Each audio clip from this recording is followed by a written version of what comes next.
हाँ जी, ये NDA first 2010 का पेपर है, इसे हम कवर करेंगे।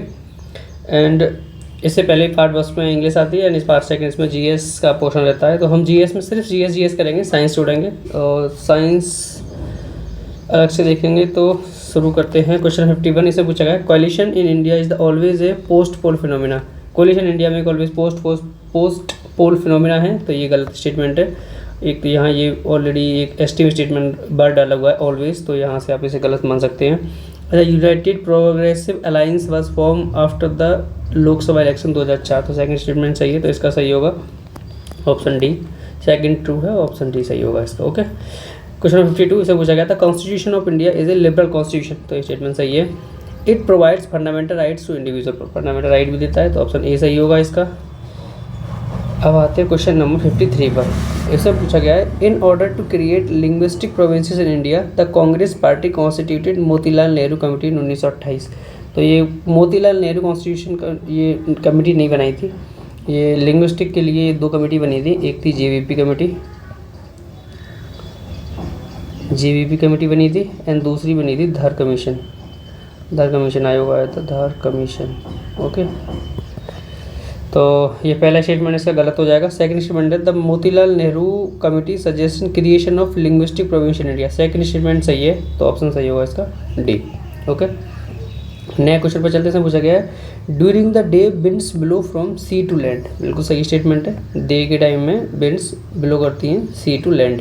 सेकंड स्टेटमेंट दिया गया है इसमें, the land gets more heated than the surrounding sea, hence lower pressure develops over land as compared to sea. Second statement भी इसका सही दिया हुआ है, तो और लेकिन इसका करेक्ट एक्सप्लेनेशन नहीं है, तो इसका ऑप्शन सही होगा, करेक्ट एक्सप्लेनेशन है, the land gets more heated than the surrounding sea, hence lower pressure develops over, सही है बिल्कुल, इसका एक्सप्लेनेशन ए सही होगा। क्वेश्चन नंबर 55 इससे पूछा गया है, winds are deflected to their right in northern hemisphere, सही है, एनसीईआरटी का सिंपल सा कॉन्सेप्ट है। एंड द सदर्न हेमिस्फीयर में लेफ्ट में हो जाती है, तो ऑप्शन ए बिल्कुल सही है। The earth is axis inclined है, ये भी सही है। ये किसकी वजह से होता है, कोरल स्पोर्ट्स की वजह से, तो ऑप्शन इसका, लेकिन एक दूसरे का एक्सप्लेन नहीं कर रहे हैं, तो ऑप्शन बी सही होगा इसका। Let me change the colour. Okay, या नेक्स्ट क्वेश्चन 56 इससे पूछा गया, pressure gradient determine the velocity of winds, पहला स्टेटमेंट सही है, प्रेशर ग्रेडियंट डिटरमाइन करता है वेलोसिटी ऑफ विंड्स को। दूसरा स्टेटमेंट दिया है, when isobars are closely spaced the wind velocity would be gentle नहीं होती विंड वेलोसिटी, जब आइसोबार्स क्लोजली होती स्पेस्ड होती है तो ये फास्ट होती है, तो ऑप्शन सेकंड से गलत हो जाएगा, ऑप्शन सही होगा सी, पहला सही है दूसरा गलत है। ओके, नेक्स्ट क्वेश्चन पर चलते हैं। इसे पूछा गया है, temperature of countries like United Kingdom, Norway, Netherland, Denmark are higher as compared to places located on similar latitude during the winter, पहला स्टेटमेंट इसका बिल्कुल सही दिया हुआ है। दूसरा स्टेटमेंट दिया हुआ है, United Kingdom, Norway, Netherland and Denmark are located on the coast, तो ये कोस्ट पर लोकेटेड है, सेकंड स्टेटमेंट भी सही है, और ऑप्शन इसका ये सही होगा, करेक्ट एक्सप्लेनेशन है इसका। ओके, नेक्स्ट स्टेटमेंट क्वेश्चन है इसका 58, इस पर पूछा गया है, इसमें ये किसी ने ये बोला होगा वो दिया गया है, in my belief Congress is tottering to its fall and one of my great ambitions while in India is to assist it to a peaceful demise, तो ये कांग्रेस को ख़त्म करने की बात ये लॉर्ड कर्जन ने करी थी in letter to the secretary of states in 1900, option A इसका सही है इसका। Question number 59, Copenhagen summit for climate change 2009, इसमें an agreement among the participation over CO2 emissions, तो पहला ही सही है इसका, एग्रीमेंट हुआ था among the participation CO2 emissions के लिए, यूनानिमिटी व्यूज नहीं थी, ये भी गलत है। राइज ऑफ अफ्रीकन कंट्रीज, ये भी नहीं है। एक्सेप्टेंस US ने एक्सेप्ट नहीं किया, तो पहला ऑप्शन सही है इसका। ये क्या है, she is a winner of the Sahitya Akademi award, Jnanpith award, is also India's first principal Claus laureate, one of the most celebrated writers of the contemporary Indian, and तो ये माशवा देवी हैं। एंड आपको एक बार डाउट में है इसका क्वेश्चन, आप एक बार सर्च कर लीजिए यार इसे, ठीक है। वैसे भी ऐसे क्वेश्चन दोबारा नहीं पूछे जाते, ये उस टाइम पर न्यूज़ में रही होंगी तो पूछ लिया गया है। क्वेश्चन नंबर 61, ऐसा पूछा गया है, consider as one of the best example of baroque architecture in India, this world heritage monument is dedicated to infant Jesus को डेडिकेटेड है। तो ये है बेसिला ऑफ बॉम जीसस जो गोवा में है। ओके, ये एक बार पीवाईक्यू में पूछा भी गया है सीडीएस में। And Reena Kaushal Dharmshaktu is the first Indian women, ये उस टाइम में करंट अफेयर, इन्होंने इसका किया था साउथ पोल को, तो ऑप्शन सी सही होगा इसका। विच of the following latest milestone Doordarshan public broadcaster of India, उस टाइम करंट अफेयर छोड़िए, अभी कोई रिमेंबर कोई ही इसका रेलिवेंट नहीं है ना, याद रखने की जरूरत भी नहीं है। स्टार्ट एक स्ट्रेटेजिक आर्म रिडक्शन ट्रीटी है, ट्रीटी बिटवीन, तो ये यूएसए एंड रशिया के बीच में स्टार्ट ट्रीटी, और ये काफ़ी इंपॉर्टेंट है आजकल। रशिया यूएस का जो है कोल्ड वॉर कह सकते हैं उभरता ही जा रहा है, तो ये स्टार्ट ट्रीटी के बारे में पूछा जा सकता है, तो यूएसए और रशिया के बीच में है। विच one of the following is not a member of basic block of countries, तो इसमें साउथ अफ्रीका है, चाइना है, इंडिया है, ऑस्ट्रेलिया नहीं है, ऑप्शन डी गलत होगा इसका। क्वेश्चन नंबर 66, इसमें पूछा गया है वायलेशन ऑफ ह्यूमन राइट्स के बारे में पूछा गया है। A person was detained by the security forces while going for casting vote in parliamentary election, तो ये वायलेशन ह्यूमन राइट है, पहला स्टेटमेंट सही है। A civilian was killed by the army while undertaking combating operation, ये भी उस violation of human rights है, तो ऑप्शन सी सही होगा इसका, बोथ 1 and 2। नेक्स्ट क्वेश्चन पर चलते हैं, क्वेश्चन नंबर 67, ये फाउंडर्स ऑफ प्रोग्रेस, उस टाइम में यार ये करंट अफेयर में रहे होंगे, वही क्वेश्चन में ज़्यादा कुछ है नहीं। ऑपरेशन वज्र प्रहार काउंटर टेरर एक्सरसाइज बिटवीन होती है इंडियन आर्मी और यूएस आर्मी के बीच में होती है, ऑपरेशन वज्र प्रहार, तो आप इसे याद रखिए, इंपॉर्टेंट है ऑपरेशन वज्र प्रहार। 69 में पूछा गया है the notion of saptanga that was introduced in Arthashastra include करता है, तो ये इंक्लूड करता है king, territory, administration and treasury, option A सही है इसका, आप इसे याद रखिए। साथ में सप्तांग में ये king, territory, administration and treasury आता है। क्वेश्चन नंबर नेक्स्ट, इससे पूछा गया है the immediate cause of revival of human rights in post second world war period was, तो कहा था जो इसमें था massive loss of lifes in the war, nuclear bombing of Hiroshima and Nagaland by the Americans, growing knowledge of brutal atrocity of Nazis over the Jews and emergence of Soviet union as super power, तो ये तो नहीं है। The immediate cause कहता है revival of the human rights in post second world war period, तो इसमें B सही लग रहा है मुझे, nuclear bombing of Hiroshima and Nagasaki bye the Americans, तो ऑप्शन बी सही होगा एज फार एज, आप इसे डाउट में रख लीजिए यार, मुझे लग रहा है वहाँ तक बी सही होगा, सबसे ज़्यादा ह्यूमन राइट्स वहीं वायलेट हुए। क्वेश्चन नंबर 71 पर आते हुए इससे पूछा गया which one of the following with regard to the Poona pact 1932 is not correct, Poona pact के बारे में पूछा क्या सही नहीं है। Adequate representation of depressed section in government jobs, adequate representation Poona pact 1932 में, पहला बिल्कुल गलत है यार, वो भी डिप्रेस सेक्शंस के लिए। Reservation of seats for the depress, उस समय वोटिंग राइट तो यार बड़ी मुश्किल से मिल लेते, तो गवर्नमेंट जॉब्स में कहाँ से जगह मिलेगी, पहला तो वैसे ही गलत है। Representation of seats for the depress classes in the provincial legislature, ये सही है। एक्सेप्टेंस ऑफ जॉइंट इलेक्टेड भी हो गया था, reservation of seat for the depress classes ये भी हो गया था, ऑप्शन ए इसका गलत है। क्वेश्चन नंबर 72, इसमें पूछा गया है government of India act 1935 was based on, तो ये government of India act 1935 based था, the principle of federation and parliamentary system इस पर बेस्ड था, प्रिलिमिनरी ऑफ सक्सेशन में बेस्ड नहीं था, एक्सेप्टेंस ऑफ इंडिपेंडेंस ये भी नहीं था, acceptance of the idea of constitution assembly to draft constitution ये भी नहीं था, तो ऑप्शन ए सही होगा, ये पार्लियामेंट्री सिस्टम और प्रिंसिपल ऑफ फेडरेशन में बेस्ड था। नेक्स्ट क्वेश्चन इससे पूछा गया है 73 में पूछा गया है regard to the freedom struggle are correct, freedom struggle के बारे में पूछा क्या सही है। British rule could prevail in India on the basis of the consent of acquiescence of many sections of the Indian people, पहला स्टेटमेंट इसका बिल्कुल सही दिया हुआ है। The social basis of the colonial regime was among the जमींदार upper class, जो social base था कॉलोनियल रिजीम में जमींदार अपर क्लास थे, ये भी बिल्कुल सही है statement. Indian National Army force the British to withdraw, force के इंडियन नेशनल आर्मी ने, पहला थर्ड स्टेटमेंट गलत है, ऐसा कुछ भी नहीं हुआ था। The Hindu Mahasabha supported the partition of Bengal, support नहीं किया था इन्होंने, सपोर्ट हिंदू सभा सपोर्ट नहीं किया था पार्टीशन ऑफ बंगाल इंडिया को, तो चौथा भी गलत है इसका, ऑप्शन सही होगा इसका 1 and 2। ओके 74, अभी ऐसे स्टेटमेंट्स आप ऐसे जो गलत स्टेटमेंट्स आप इन पर ध्यान दीजिए। हिंदू महासभा, नेक्स्ट कभी क्वेश्चन बना लगा हिंदू महासभा ने क्या पार्टीशन ऑफ इंडिया को सपोर्ट किया था, ऐसे करके क्वेश्चन बना सकते हैं, तो आप उसे याद रखिए, हिंदू महासभा ने सपोर्ट नहीं किया था। Which one of the following statement with regard to direct action day, direct action day के बारे में क्या सही है। Hasan Suhrawardy presided over the direct action day, तो पहला ऑप्शन ही सही है इसका, हसन सोहरावर्दी ने प्रेसाइड किया था डायरेक्ट एक्शन डे को। Direct action to place in Delhi, ये दिल्ली का प्लेस नहीं हुआ था। Direct action led to the Bihar riot, ये भी गलत है। डायरेक्ट एक्शन कांग्रेस पार्टी, ये भी गलत है। ऑप्शन ए सही है इसका only. Planning in India drew on, तो ये new economic programme of Lenin, इसके ऊपर प्लानिंग इन इंडिया बनाई गई थी, जो न्यू इकोनॉमिक प्रोग्राम था लेनिन का। क्वेश्चन नंबर 76, इसमें पूछा गया हरिपुरा सेशन था जो 1938 का, remains a milestone in Indian freedom struggle, ये कैसे बना माइलस्टोन इंडिया फ्रीडम स्ट्रगल था। Declare war on the British empire, war declare तो नहीं करी थी। Anointed Jawaharlal Nehru as the future prime minister, ऐसा तो कुछ भी नहीं हुआ था। Of the introduction of the idea of planning commission, planning commission का आइडिया इंट्रोड्यूस किया था। तीसरा बिल्कुल सही है इसका। Acceptance of the government of 1935, ये भी गलत था। ऑप्शन इसका सही, इसका सी सही है। हरिपुरा सेशन ये प्रेसाइड किसने किया था, ये किया था सुभाष चंद्र बोस ने 1938।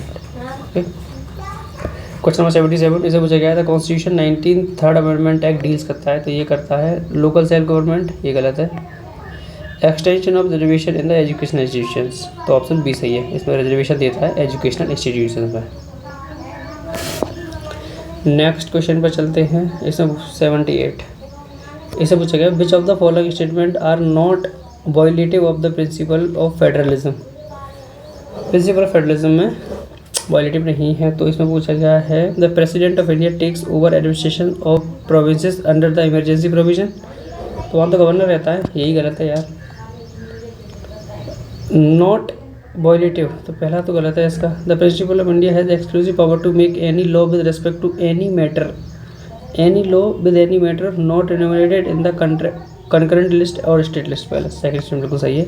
The distribution of power between the union and the provinces done through the 3 different list enumerated in the constitution of India, तो ये भी सही है, तो ऑप्शन सही होगा इसका 2 और 3। पब्लिक इंटरेस्ट लिटिगेशन में लिंक्ड विद, तो ये जुडिशियल एक्टिविज्म से रिलेटेड है। पब्लिक इंटरेस्ट लिटिगेशन काफ़ी इजी क्वेश्चन है, कम से कम 10 एक बार अब तक रिपीट हो गया होगा। क्वेश्चन नंबर 80 पर आते हैं, इसमें हिंद स्वराज महात्मा गांधी की बुक है जो, इसमें क्रिटिकल ऑफ रिलीवेज because they are carriers of प्लेग्राम्स, इंस्टीट्यूशन ऑफ फ्रीक्वेंसी ऑफ एमाइंस एंड रेस्पॉन्सिबल थे creating class division in the society and accident prone था, तो ये चौथा गलत हो जाएगा, इसका ऑप्शन सही होगा इसका 1, 2 और 3। 81, इसमें पूछा गया Mahatma Gandhi and Rabindranath Tagore did not define India as a nation because they were, इन्होंने India as a nation define नहीं किया था क्योंकि they appreciative of cultural divisiveness, cultural divisiveness को तो अप्रिशिएट करते थे, मतलब एंड अपोज करते थे आइडिया ऑफ होमोजेनी, ये गलत है। सपोर्टिव ऑफ वननेस, ये भी गलत है। एंड क्रिटिकल ऑफ होमोजेनिक कल्चर, ये भी गलत है। तो वो जो डिविजिवनेस कल्चर को उसे अप्रिशिएट करते थे, इसलिए उन्होंने कभी नेशन को डिफाइन नहीं किया, तो इसका पहला ऑप्शन सही होगा।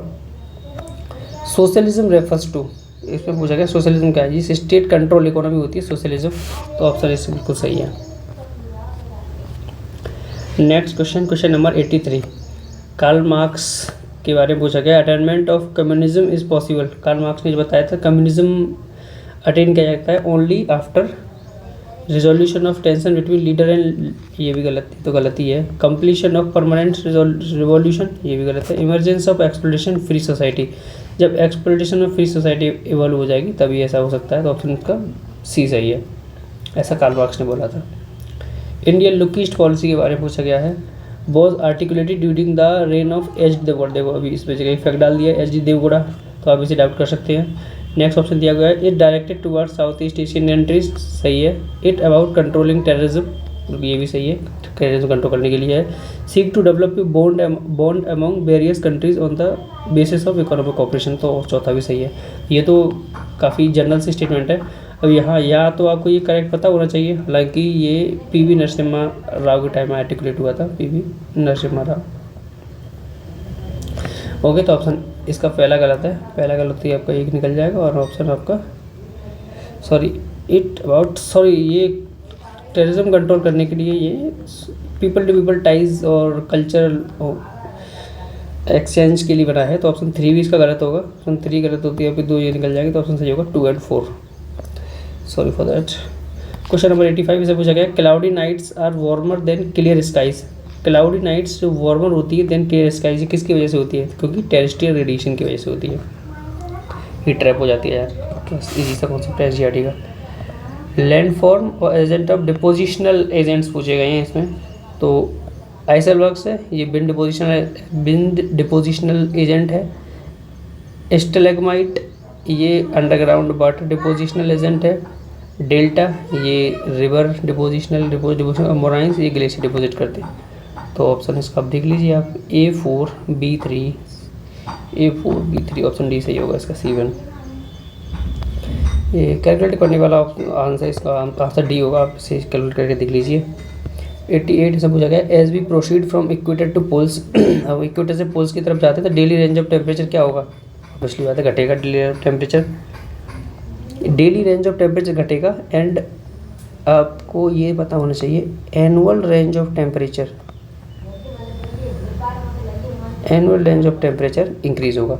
जब इक्वेटर से पोल्स की तरफ जाते हैं तो डेली रेंज ऑफ टेम्परेचर तो घटता है, सही बात है, लेकिन एनुअल रेंज ऑफ टेम्परेचर बढ़ता है, आप इसे याद रखिए।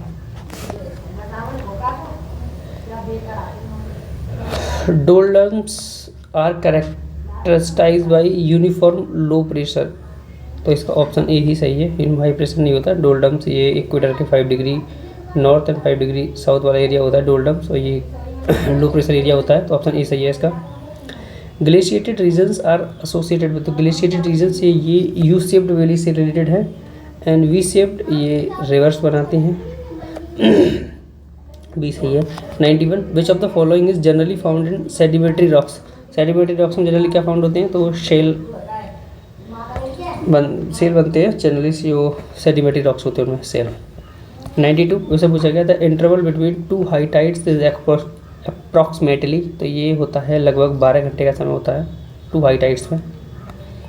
ज़ीरो फाइट इस बार के ROAR पूछा गया है, ज़ीरो फाइट, तो ये हॉट एंड एरिड कंडीशंस में होते हैं, और शायद CDS में तो ये पता नहीं 20-25 बार पूछ लिया हुआ अब तक ये वाला क्वेश्चन, तो काफ़ी रिपीटेड क्वेश्चन है zero fight. 94 biodiversity is highest in, तो ये हाईएस्ट होती है सबसे ज़्यादा ट्रॉपिक जोन में, ऑप्शन डी सही है इसका, ऐसे याद रखिए, इसे इंपॉर्टेंट क्वेश्चन है। बायोडाइवर्सिटी सबसे ज़्यादा हाईएस्ट होती है ट्रॉपिक जोन में, और ये CDS एंड CAPF में 2-3 बार पूछा जा चुका अब तक। 95 इससे पूछा गया है, करेक्ट पूछा गया है, lunar eclipse takes place when the earth comes directly between sun and the moon. Lunar eclipse होता है जब अर्थ कम बीच में आ जाती है सन और मून के, तो पहले स्टेटमेंट बिल्कुल सही है इसका। Solar eclipse happens when the moon, जब चंद्रमा बीच में आ जाता है सन अर्थ के और सन के, तो ये भी स्टेटमेंट सही है। Lunar eclipse takes place when the sun comes between, तो ये तो यहाँ से कॉन्ट्रडिक्ट करेगा स्टेटमेंट, या तो ये सही है ये सही है, तो हमें पता है ये वाला सही है, तो ये गलत हो जाएगा। Solar eclipse happens when the earth comes between, या तो ये सही है ये सही है, हमें पता है ये वाला सही है, तो ये वाला गलत हो जाएगा, तो ऑप्शन सही है इसका, only 1 and 2। Okay. 96 iron ore from Kudremukh is most likely to be exported through, तो ये एक्सपोर्ट होता है मैंगलोर, ऑप्शन इसका सी सही है। नेक्स्ट क्वेश्चन, इसमें टाइप्स ऑफ वेजिटेशन और उसके स्टेट्स पूछे हुए हैं। मैंग्रोव, तो आप मैंग्रोव कहाँ पर कर सकते हैं, ये मैंग्रोव कर्नाटक में आ जाएगा, यही कोस्टल स्टेट्स है इसमें। स्क्रब ये राजस्थान में है, किले की जो कांटेदार झाड़ियाँ टाइप होती है उन्हें स्क्रब बोलते हैं। टीक ये मध्य प्रदेश में है, एंड कॉर्निफोरस ऊंचाई में, तो अरुणाचल प्रदेश, तो ऑप्शन सही होगा इसका A2B3C1 ऑप्शन डी सही है इसका। 98 पर इसे पूछा गया है, which of the following state of the ascending dates of onset of the monsoon, तो सबसे पहले किस में आएगा? केरल में आएगा, केरल के बाद ये आएगा वेस्ट बंगाल में, फिर आएगा उत्तर प्रदेश में, देन राजस्थान में, तो ऑप्शन सही होगा इसका, बी सही है, ये Uttar Pradesh. 99 which of the following best flowing river पूछी हुई है, बेस्ट फ्लोइंग रिवर्स, तो कृष्णा तो ईस्ट फ्लोइंग रिवर है, तो पहला काट दीजिए, पहला काटते ही आपको 2 ऑप्शन चले जाते हैं। नर्मदा वेस्ट फ्लोइंग है, एंड महानदी भी ईस्ट फ्लोइंग है, तो साबरमती, तो 2 and 4 इसका आंसर होगा, ऑप्शन ए सही है इसका। नेक्स्ट क्वेश्चन पर चलते हैं, करेक्ट पूछा हुआ है, in a cyclone the area of low pressure is at the centre surrounded by the area of high pressure. In a cyclone में क्या होता है, area of low pressure at the centre is surround होता है high pressure, तो पहला statement इसका बिल्कुल सही है। In a cyclone the area of low pressure surrounded by the area of high pressure, in a cyclone the area of low pressure surrounded by the area of high pressure, तो ये पहला गलत, ये दूसरा गलत है, सेंटर पर होता है ऐसा। In an anticyclone the area of high pressure is surrounded by the area of low pressure. Anti cyclone में एरिया ऑफ हाई प्रेशर होता है, सराउंड होता है लो प्रेशर के द्वारा, तो ये बिल्कुल सही है statement. An an anticyclone the area of low pressure is surrounded by the high pressure, तो ये भी गलत है, तो ऑप्शन सही होगा इसका 1 और 3। ये नॉर्मल से एनसीईआरटी के कॉन्सेप्ट्स हैं। आप साइक्लोन वगैरह ये आप फिजिकल ज्योग्राफी आप तैयार करेंगे तो ये आप बहुत ही इजीली आप ये सब चीज़ें टैकल कर सकते हैं। इसमें कुछ बहुत ज़्यादा रॉकेट साइंस नहीं है ये सब करने में। आप अगर ध्यान से एनसीईआरटी ज्योग्राफी की पढ़ेंगे तो ये सब कर लेंगे। अब यहाँ से हमारा साइंस शुरू हो जाता है। हम तो जीएस कवर करते हैं, तो साइंस को छोड़िए, चलिए छोड़ते हैं इसको। इसमें ये cure to spinal injuries like to inverse from, तो ये स्टेम सेल थेरेपी से आती है। ओके, तो चलो ख़त्म हो गया अपना ये साइंस, फिर कभी देखेंगे यार। अभी सिर्फ हम जीएस कवर कर रहे हैं। सारे एनडीए के जितने पेपर्स हैं 2009 से लेके 2024 तक एनडीए के सारे पेपर्स के हम जीएस देखेंगे। एंड स्टे ट्यून, नेक्स्ट मिलते हैं हम ब्रेक के बाद। Thank you so much.